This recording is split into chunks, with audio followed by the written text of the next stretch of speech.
అందరికీ నమస్తే. సో పొద్దున్న నుంచి తిరుపతి ప్రసాదం గురించి నేను మాట్లాడిన వీడియో, నేను మాట్లాడిన మాటలు చాలా మందికి తప్పుగా అనిపిస్తున్నాయి. సో ఎక్స్ప్లెనేషన్ ఇచ్చే ముందే ఆ మాటలకు ఎవరన్నా హట్ అయి ఉంటే డెఫినెట్గా సారీ చెప్తున్నాను. అండ్ నన్ను రెగ్యులర్గా ఫాలో అయ్యేటోళ్లకు నాకు వెంకటేశ్వర స్వామి ఎంత ఇష్టమో తెలుసు. యూట్యూబ్లో, ఇన్స్టాగ్రామ్లో 3 నెలలు 4 నెలల సంది శనివారాల వ్రతాల గురించి, వాటి డీటెయిల్స్ గురించి నేను చెప్తానే ఉన్నా. అవేవి దేని గురించి ఎవరు మాట్లాడుకోలేరు. అన్ఫార్చునేట్లీ దీని గురించి మాట్లాడినరు.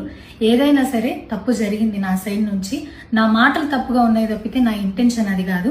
మేము రిచ్ అని అన్నది 10,000 L1 క్యూ లైన్లో నిలబడ్డప్పుడు, పొద్దున ప్రసాదం తీసుకునేటప్పుడు కాస్ట్లీ లైన్లో నిలబడ్డమని ఆ ఉద్దేశంతో అన్నాను. ఏం జరిగినా సరే ఇప్పుడు నేను ఏది ఇచ్చినా మీకు ఎక్స్ప్లెనేషన్ లాగానే అనిపిస్తుంది తప్పితే నేను తప్పు ఒప్పుకున్నట్టు మీకు అనిపించదు. అందుకోసం నేను దాని గురించి ఎక్స్ప్లెనేషన్ కూడా ఇస్తలేను.